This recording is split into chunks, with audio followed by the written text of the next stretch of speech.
여러분 안녕하십니까? 백만개미 한세구입니다. 7월 31일 7월 마지막 날 금요일 시장 정리하고 전략을 세워보도록 하겠습니다. 오늘 시장은 미국 시장과 같은 모습이었다 이렇게 보는 게 옳을 것 같아요. 그러니까 미국도 상당히 실물 경기 쪽에서는 좋은 소식이 안전해졌는데 소위 얘기하는 기술 성장주 위주로 움직이는 것들이 상당히 눈에 띄었고, 또 우리랑 같은 맥락을 가지고 있는 건 이 기술 성장주들이 단순히 꿈만 가지고 있는 주식이 아니었다. 그래서 실적이 뒷받침됐다. 이런 게 상당히 의미가 있겠어요. 그래서 오늘 지수 전체를 보면은 코스피는 조정을 받고 코스닥은 강보합권에서 마감을 했습니다. 코스닥은 여전히 개인들이 2,399 거의 2,400억 가까이 순매수를 했고, 또 코스피 시장에서는 개인들이 4,723억 순매수를 했습니다. 외국인들은 개별 종목은 안 그렇지만 전체적으로 보면 한 850억 정도 코스피에서 판 거 이렇게 결과가 나타났어요. 그래서 오늘 시장은 그냥 한마디로 압축해서 말하면 이 겉과 속이 상당히 다른 그런 시장이었다. 지수는 조정을 받는데 우리가 소위 얘기했던 기술 성장주들은 상당한 상승을 보였다. 그래서 돌아온 언택 이런 얘기를 하죠. 근데 궁극적으로 삼성전자는 오늘 이제 조금 밀렸어요. 왜냐하면 외국인들이 다시 좀 팔았거든요. 그리고 특히 기관도 많이 팔고, 개인들은 1978억 정도 순매수를 했어요. 이 삼성전자는 여러분께 여러 차례 말씀드렸지만 이 6만원권대 넘어가려면 이런 전진과 후퇴를 여러 차례 반복해야지 될 겁니다. 물론 이제 전체적으로 달러 인덱스가 상당히 많이 떨어져 있기 때문에 그리고 오늘 이제 주가 지수상으로는 좀 떨어졌잖아요. 11포인트 정도 코스피가 떨어졌음에도 불구하고 원달러 환율은 1191원으로 다시 좀 달러가 좀 약화됐다. 원화에 대비해서 그런 걸 볼 수 있어요. 그래서 이런 기준은 일단은 당분간은 흐를 것 같다. 다만 이제 그런 거 대비해서 외국인들이 자기네들이 갖고 있는 바스켓을 어떻게 움직일 것이냐. 그래서 지난번에 이제 삼성전자를 집중적으로 매수를 하면서 그런 의지를 좀 보여줬죠. 근데 이제 그렇다고 해서 외국인들이 계속해서 삼성전자만 살 수는 없는 거죠. 그래서 이제 오늘 시장은 미국은 그 성장률이 거의 마이너스 32.9% 이거 자료에 보니까 2차 대전 이후 처음이라고 그래요. 그러니까 최악의 상태를 나타낸 거죠. 그리고 실업수당 청구 건수도 계속해서 늘어나고 있고, 그런데 이제 재미난 건 뭐냐면 어제도 제가 말씀드렸잖아요. 밤사이 미국에서 아마존, 애플, 알파벳 이런 이제 3A 이런 것들의 실적이 발표될 겁니다. 그런데 역시 그랬어요. 그런 실적에 힘입어서 이런 이제 기술 성장주들은 비교적 강력한 상승의 모습을 보여주고 있어요. 그러니까 그거를 우리도 그냥 그대로 가져온 거예요. 그래서 반면에 이제 그런 실적이 나오니까 경기 관련주들은 이제 멈칫하는 거죠. 아니, 경기 관련주들을 이렇게 생각한 거 아니에요. 기술 성장주가 이만큼 갔으니까 경기 관련주 쫓아간다. 그런데 실제로 실물 경기가 수치가 드러나는 게 약해지니까 이것들이 예전에는 그랬잖아요. 실물 경기에 파운데이션 없이 그냥 얘네만 막 꿈을 쫓아서 이렇게 하면 이거 사상 누가가 아니냐. 얘네 언젠간 고꾸라진다. 이런 논리였는데 얘네들이 내놓는 기술 성장주가 내놓는 실적 자체가 잘 나오니까 오히려 이 경기 관련주들이 다시 후퇴해버리는 이제 이런 모습을 보여줬죠. 그래서 우리나라 시장도 오늘의 수은갑, LG화학이에요. LG화학이 6조 9천억 매출에 5,716억 수익을 냈어요. 이게 전분기 대비해서 177% 상승한 그런 숫자입니다. 그러니까 시장의 생각을 완전히 무너뜨렸죠. 2차 전지, 그러니까 이게 전기차 이러니까 마치 이제 테슬라처럼 그냥 꿈만 쫓아서 막 가는 거다. 물론 이제 테슬라도 지난 분기는 겨우겨우 막아서 흑자 냈지만 어쨌든간 이제 그런 영역에 놓고 봤었는데 실제로 뚜껑을 열어보니까 이게 꿈의 주식만은 아니더라. 그래서 이제 우리가 시장에서 희망의 꿈을 꾸는 거는 좋은 일이죠. 희망의 꿈을 꾸는 건 좋은 일인데 그 꿈이 현실로 실현되면 진짜 더 좋은 거죠. 그보다 더 좋을 게 없는 거잖아요. 근데 이제 그런 것들을 자꾸 느끼기 시작하는 거예요, 시장이. 얘네들 그냥 꿈만 갖고 뛰는 줄 알았더니 열어보니까 그렇지가 않네. 그러니까 제가 말씀드렸지만 이런 꿈, 기술 성장주도 실적이 뒷받침 안 되면 자꾸 뒤로 밀려갈 거다. 여러분 그거 이제 좀 느끼시죠? 지금 그 초기에 기술 성장률에서 쭉 가다가 지금 조금씩 주춤거리는 것들이 나타나잖아요. 그러니까 그걸 보면 여러분들이 무슨 말씀인지 알 거예요. 처음엔 꿈을 쫓죠. 현실이 어려우니까. 코로나 때문에 팬데믹에서 탁 빠졌을 때는 현실이 굉장히 어렵기 때문에 글쎄요, 이런 비유 어쩌면 지하실에 갇힌 거예요. 깜깜한 빛이 하나도 안 들어오는. 그런 데서 진짜 볼펜 구멍 같은 구멍으로 빛이 하나 들어와도 그 빛이 굉장히 강력해 보이는 거죠. 암울하면 암울할수록. 처음에 그랬어요. 3월 말 그때 해서 4월 초에 막 올라올 때는 그냥 무조건 꿈만 쫓았어요. 근데 이제 세월이 지나면서 자꾸 인식하기 시작하는 거죠. 꿈만 쫓아서는 안 된다. 그렇게 오른 주가는 무너진다. 근데 얘네들이 진짜 꿈만 갖고 있는 게 아니라 실적도 뒷받침해 줄 수 있는 것이냐? 근데 이제 그게 실적이 뒷받침되는 거죠. 이런 현상이 우리도 이제 똑같이 나타날 거고, 어저께 제가 말씀드렸죠. 이제 거의 실적에 대한 피날레 장세에 들어온 것 같다. 그래서 마치 지금 오늘 같은 움직임을 보면 기술 성장주가 조정을 다 끝낸 것 같은 느낌을 받으실 거예요. 저는 그렇게 안 봐요. 더 남았는데, 아무튼 오늘 중요한 건 뭐냐면 LG화학 기준으로 하면 52주 최고가 아닙니까? 그러니까 뭐냐면 가봤다. 내가 거기까지 가봤다. 어떤 대한항공 광고에 어디까지 가봤어? 뭐 이런 거 있잖아요. 그러니까 주식에서도 그게 굉장히 중요합니다. 그게 어디까지 주가가 가봤냐? 이거는 상당히 의미하는 바가 커요. 그래서 그동안 여러분이 기술적 분석으로 많이 쓰는 그래프를 보시면 알겠지만 LG화학은 참 그래프를 이쁘게 만들어 갔어요. 그래서 뭐 이동평균하고 이격이 생기면 또 좁히고 이런 작업을 계속 해왔다가 오늘 이제 길게 쭉 뻗는 모습을 보여줬죠. 그래서 이게 이제 거의 실적 장세의 피날레. 그래서 오늘은 그 LG화학이 주변에 있는 기술 성장주들, 소위 친구들을 다 끌고 이제 움직였어요. SDI도 끌고 움직였고, 네이버 카카오도 그렇고, 이래요. 그러면 이제 다음 주에 하나 남은 게 여러분 아시지만 카카오입니다. 그래서 제 생각엔 카카오가 거의 이제 이 실적 장세의 피날레를 치지 않을까. 그렇지만 그러고 나서 재조정을 받는다 하더라도 제가 늘 말씀드린 것처럼 주가는 어디까지 한번 가봤느냐가 이게 굉장히 중요해지죠. 그래서 그게 이제 굉장히 중요합니다. 그래서 오늘 그런 종목들의 움직임이 어땠냐? 참 재밌어요. 오늘 이제 LG화학 같은 경우는 외국인들이 1,477억을 샀어요. 그럼 외국인들이 오늘 순매도 853억인데 오히려 LG화학 1,477억 사고 SDI 1,316억을 샀어요. 그리고 카카오 332억, 네이버 693억 순매수예요. 그러니까 전혀 시장이 나타내주는 거나 똑같은 거죠. 지수는 무너지는데 얘네는 가고. 근데 그 내용도 보면 오늘의 주인공은 어쨌든 간 LG화학 아닙니까? 근데 LG화학이 아침에 JP모건, 모건스탠리 전부 10시 전에 끝났어요. 그러니까 아침에 그 왜 LG화학이 시작하다가 갑자기 탁 상승한 거 여러분 기억하시죠? 그때 이제 외국인들이 들어와서 딱 10시까지 해서 자기 살 거 다 사고 그냥 끝냈어요.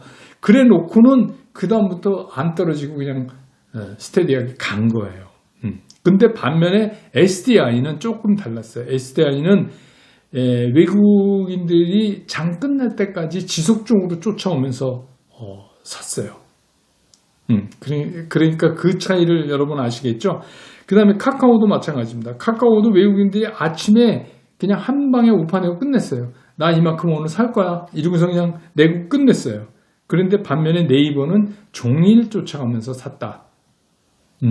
그러니까 지금은 시장에서 2차 전지에서는 LG화학이 좀 끄는 것 같고, 언택에서는 카카오가 좀 끄는 것 같고, 뭐 그래요. 근데 이거 개인들이 굉장히 좋아하시는 주식인데 오늘 이제 많이 올라오니까 이제 겁나잖아요. 그러니까 이익 시연 하셨죠. 그래서 개인이 LG화학은 2,192억 순매도를 했습니다. 근데 이제 저는 이렇게 생각하는 거예요. 지금 판 게 잘한 거냐 잘못한 거냐. 잘한 것도 되고 또 안 파신 분이 잘한 것도 돼요. 이거는 뭐냐면 그 자기가 언제 샀느냐하고 또 얼마 동안 자기가 매매를 빠르게 할 건지 뭐 그 사람의 매매 성향에 따라서 다를 수 있는 거 아니에요. 그래서 뭐 LG화학 같은 거를 제가 말씀드린 대로 포트폴리오 60%를 메인에 묶어놓고 나머지 돈으로 떨어질 때마다 좀 사보신 분들은 오늘 뭐 이익 나는데 이익 챙겨서 안 파실 필요 없죠. 그리고 뭐 이게 계속 날아간다고 볼 수는 없는 거니까. 그리고 저는 이런 그 기술 성장주의 조정은 아직 안 끝났다. 오늘은 그런 미국 영향도 받은 데다가 LG화학이 실적 좋게 내서 그렇게 됐다. 이렇게 저는 평가를 합니다. 그래서 LG화학, 뭐 SDI, 카카오, 네이버 이런 쪽에 파신 분들도 잘하셨고 그냥 갖고 계신 분들도 잘하셨고 다 잘했다. 이렇게 생각이 들고 무엇보다 이제 여기서 우리가 느낄 수 있는 건 주도주는 잘 안 바뀐다. 그리고 코로나가 진정되지 않고 확대되면 확대될수록 기술 성장주 쪽으로 더 쏠림 현상은 일어날 수 있다. 그래서 근데 이제 꼭 오늘 여기서 이제 한번 말씀드리고 싶은 게 셀트리온, 삼성바이오를 중심으로 한 이 바이오시밀러 쪽이에요. 근데 이쪽이 외국인들은 오늘 계속 팔고 기관도 팔고 개인만 샀어요. 그런데 이거는 저는 이제 이렇게 해석하는 거죠. 이 바이오 쪽은 그 대상이 코로나예요. 이게 대상이 너무 정확한 거예요. 그러니까 이게 무슨 언택처럼 우리 생활의 라이프의 변화가 생겨서 이렇게 해서 파생되는 사업들이 이렇게 많다. 이런 게 아니라 이 바이오는 어떻게 보면 외발 자전거. 그러니까 그쪽에 다 타겟을 맞추고 있어요. 그런데다가 전 세계적으로 엄청나게 많은 회사들이 지금 이 시간에도 코로나 관련해서 서로 죽기 살기로 지금 빨리 개발하려고 하고 있는 거 아니에요. 그래서 늘 제가 말씀드리지만 아마 제가 이렇게 해서 포트폴리오 짜드리고 뭐 할 때 적극적으로 제약바이오에 대해서 제가 얘기를 잘 안 하는 걸 느끼셨을 거예요. 그 이유는 나빠서가 아니라 부침이 너무 심해요. 딱 거기에 맞춰져 있기 때문에. 그러니까 예전에 코로나 나기 전에는 이게 시즈널 이펙트도 있었어요. 그러니까 장마 지고 나면, 장마 끝나면 이제 전염병도 오잖아요. 그러면 이제 백신 관련주, 그때 당시 백신, 이 코로나 백신 말고요. 전염병 백신, 뭐 그런, 계절마다 딱 올 때 움직이는 이제 그런 게 있었어요. 마치 여름에 이제 초여름이나 늦봄 되면서 뭐 냉방기기니 뭐 이런 데가 이제 움직이는 거와 마찬가지로. 근데 지금은 이 코로나라는 괴물이 나타났기 때문에 얘기가 좀 달라진 거죠. 그래서 전부 그쪽을 향하고 있기 때문에 그래서 이게 이제 힘을 좀 못 쓰는 것 같아요. 그래서 미국에서 오히려 그게 강화되면 강화될수록 미국에서 막 돈 주면서 더 개발을 북돋고 인커리지 시키고 그러니까 아무래도 이제 한국 쪽보다는 미국 쪽에 그렇게 신경이 더 쓰여지죠. 그래서 뭐 어쨌든 간 이러다가 또 한국 업체가 뭐 제일 빠르게 가장 확실하게 이런 개발하면 좋겠죠. 그럼 좋은데 뭐 아주 현실적으로는 그런 문제 때문에 지금 조금 그리고 이제 그동안 코로나 관련돼서 많이 올라온 거에 대한 후유증 뭐 이렇게 생각이 들어요. 그런데 우리나라는 뭐 바이오시밀러니까 뭐 그렇게 개발보다는 그 후단, 그래서 가장 많이 조정을 받지 않을까 이번 이제 기술성장주 중에서 이렇게 생각이 됩니다. 그래서 전체적인 시장을 그렇게 해서 오늘 좀 정리를 해드렸고요. 그리고 이제 말씀드린 대로 지금 이제 우리가 제일 걱정해야 될 것들, 이제 8월에 들어가면서 걱정해야 될 것들. 여러분 이제 그 신용 잔고에 대해서 계속 얘기를 하잖아요. 뉴스에도 계속 나오고 기사도 나오고 신용 잔고가 보니까 어제 그저께 기준으로 14조 5,770억, 14조가 넘었어요. 그러면 이게 3월 말에 6조였는데 지금 이렇게 되면 평균 잡아 거래일 기준으로 하루에 1,000억씩 늘어난 거예요. 1,000억. 신용융자가. 그 신용융자가 1,000억이 늘어났으면 이게 매수력으로 따지면 이게 신용융자만은 못하지만 한 1,500억에서 뭐 이 정도 우리가 예상해 볼 수 있죠. 왜냐하면 자기 돈 40%에 이제 증권회사에서 1,000억씩 빌려서 그러니까 1,000억이 6이라면 이제 40%는 자기 돈을 넣고 하는 거 아닙니까? 그래서 이제 그 정도의 시장의 기여, 매수의 기여도가 있었다. 이렇게 이제 보는 겁니다.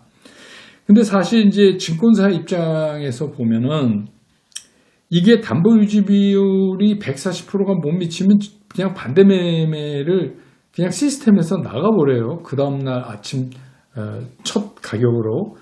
그러니까 옛날 같지가 않고 옛날엔 뭐 수작업도 하고 뭐 또 고객이랑 막 상담도 하고 그랬는데 요새는 그냥 칼처럼 나갑니다. 그러니까 그 증권회사 입장에서 이게 굉장히 좋은 사업이에요. 왜냐하면 이게 금리가 한 8, 9% 되잖아요. 그러니까 요새 같은 때 8, 9% 금리 받으면서 돈놀이 하는 거니까 증권회사로는 굉장히 좋은 거죠. 근데 고객 입장에서는 그렇게 빌려 쓰더라도 주식이 시장이 좋아 보이니까 이 돈을 안 쓸 수가 없는 거죠. 그래서 우리가 이제 리스크를 안는데 그래서 제가 신용을 쓰지 마십시오.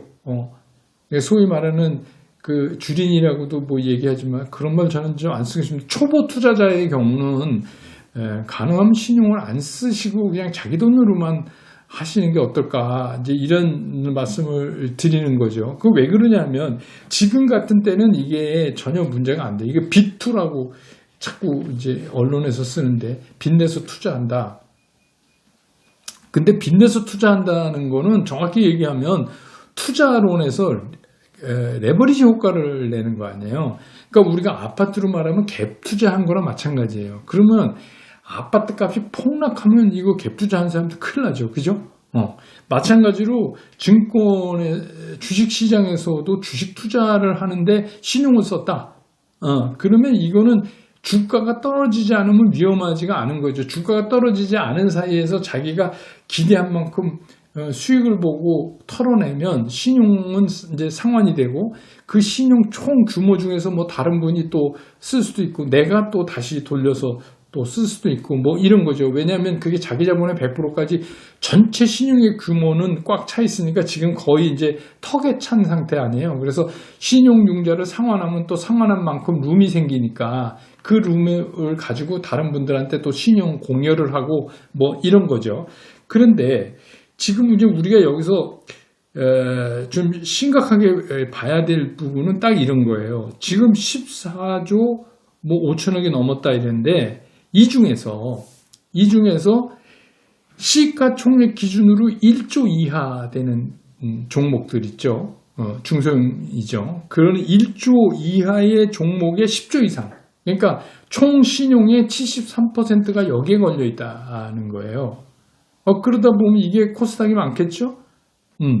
그러니까 제가 여러분들한테 자꾸 이렇게 유동성이 클 때는 선도주, 리딩 컴퍼니, 그 산업에 대형주에 하십시오라고 말씀드리는 이유도 뭐 그 중에 이제 하나죠. 그러니까 지금은 그런 1조 이하의 종목들의 신용 걸려있는 총액이 10조가 넘으니까 전체의 그 신용융자 잔고의 73%를 걔네들이 딱 쥐고 있다는 거예요. 그게 무슨 얘기냐? 이게 흔들릴 때 가장 위험할 가능성이 있다. 그런 거죠. 오히려 대형주들 같은 경우는 흔들리는 시그널도 우리가 쉽게 인식할 수 있고 갑자기 무너지거나 막 그러지가 않잖아요. 그래서 또 어느 정도 무너지면 또 새로운 게 들어오고 그래서 아까 얘기대로 반대 매매가 쉽게 잘 안 되죠. 요즘 같은 상승장에서는. 근데 이제 중소형주들은 조금 조심은 하셔야 돼요. 그거는 누구도 이제 보장할 수가 없는 거니까. 최악의 경우 가장 나쁜 경우가 어떤 거냐면 마이너스 통장을 받아가지고 신용을 거는 거예요. 이건 진짜 끔찍한 겁니다. 레버리지 효과는 굉장히 클지 모르지만 주가가 흔들리면은 진짜 이거는 좀 충격이 심할 겁니다. 그러니까 이쪽은 굉장히 조심해야 된다. 근데 제가 보기엔 신용융자 잔고라는 게 약간 후행적인 거거든요. 장이 올라서 이제 신용을 많이 쓴 거잖아요. 그리고 이틀 후에 집계를 내니까. 그러니까 지금 이제 14주 이렇게 됐다는 게 거의 이제 이 부분이 거의 턱에 차서 증권회사 별로는 이제 우린 못 줍니다 했다가 또 어떤 분이 상황 나면 또 뭐 드리고 뭐 그런다는 거 아닙니까? 지금 상황이. 그런 거 보면 거의 턱에 차서 이 총 규모는 이미 정해져 있다는 거예요. 암만 어떻게 해도 여기서 이제 크게 더 늘기가 되게 힘들죠. 왜냐하면 각 증권사가 한도에 거의 다다랐으니까. 그래서 지금 시장의 입장에서는 이 정도는 충분히 안고 갈 만한 뭐 예탁금도 그러고 중시의 유동성이 충분하다. 이렇게 보여져요. 다만 중소형주 쪽에 가면서 이게 신용을 많이 거는 거는 좀 조심해 볼 필요가 있다.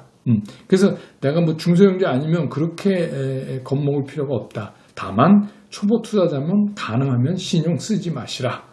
이렇게 말씀을 드리고요. 그리고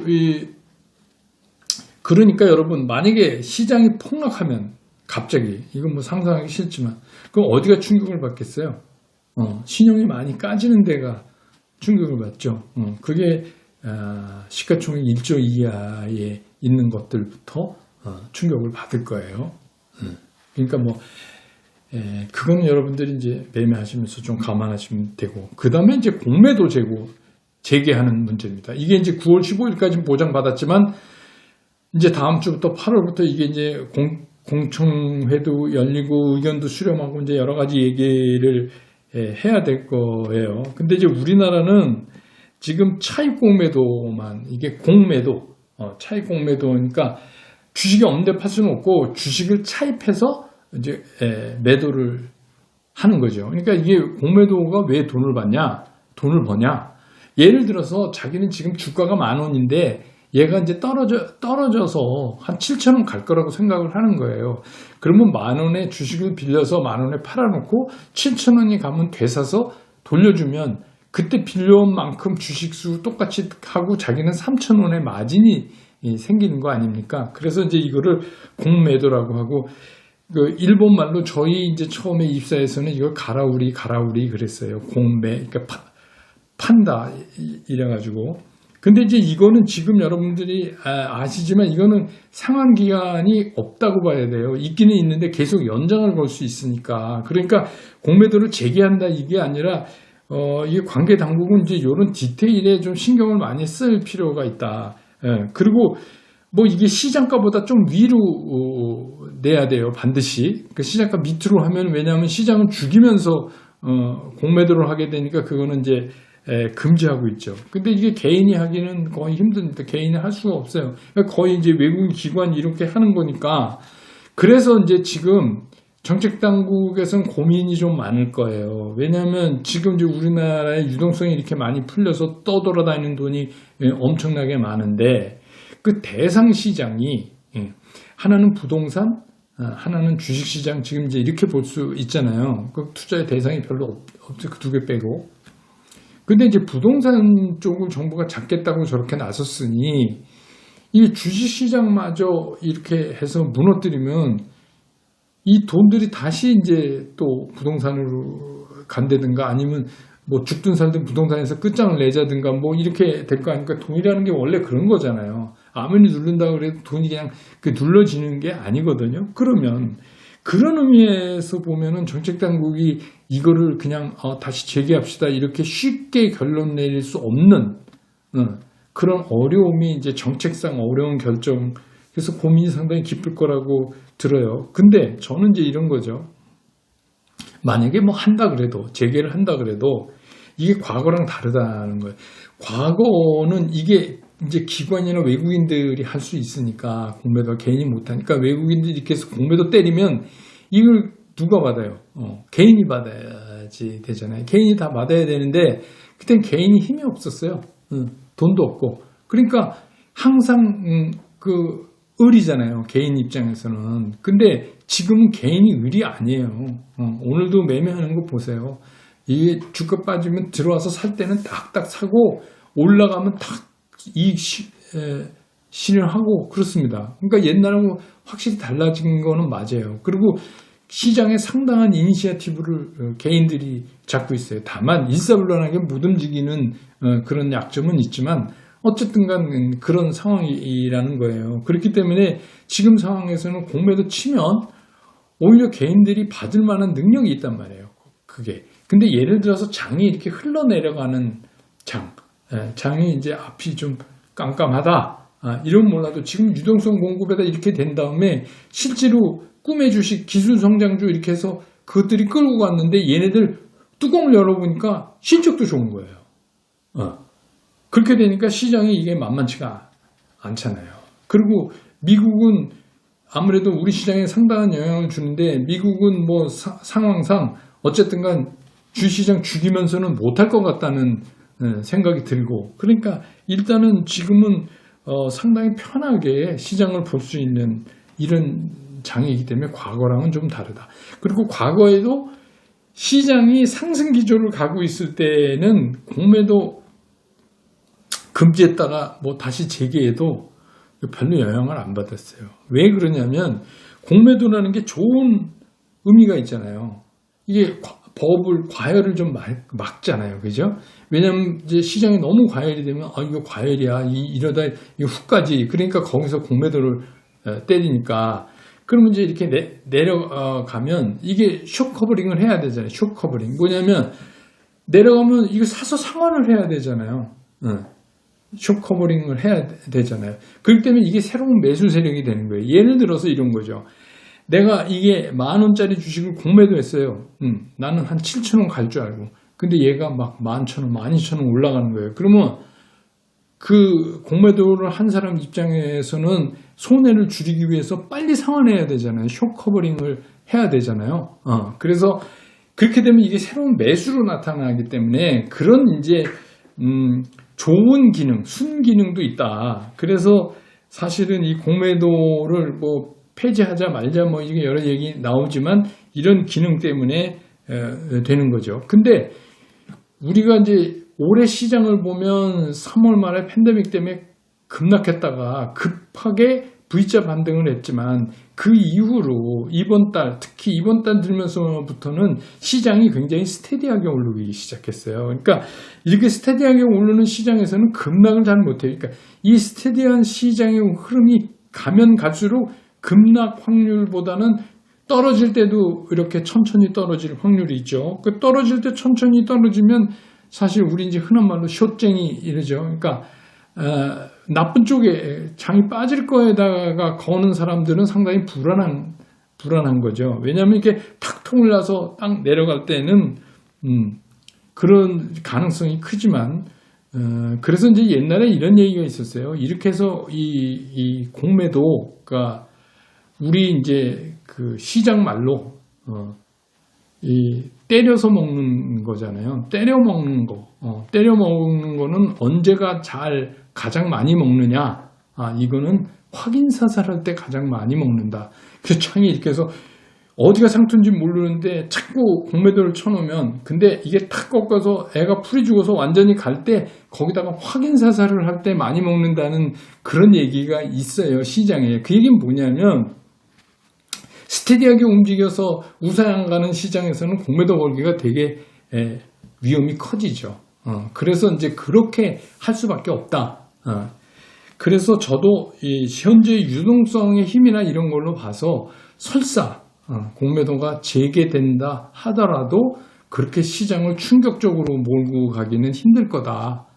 그래서 지금은 그냥 보이는 대로만 시장을 보는 게 좋을 것 같다 이런 생각이 들어요. 어떤 기술적 분석 아니면 수치적 분석, 논리적 분석 이런 걸로 되는 시장이 있고 안 되는 시장이 있어요. 지금은 이제 그게 다 깨진 거예요. 지금은 약간 감성적, 이성적보단. 근데 이제 그 감성적이라는 거가 우리가 감성적 이러면 뭐 물불 안 가리고 막 날뛰는 것 같다고 느끼실 수 있죠. 느낌이. 근데 그게 아니라 그게 뭐냐면 시장의 호흡법을 느껴보자는 거예요. 왜 외국인은 어떤 종목은 아침부터 딱 1시간 안에 개장하자마자 매매 끝내고 어떤 건 하루 종일 끌고 가느냐. 이건 무슨 이유 때문에 이렇게 하는 것이냐.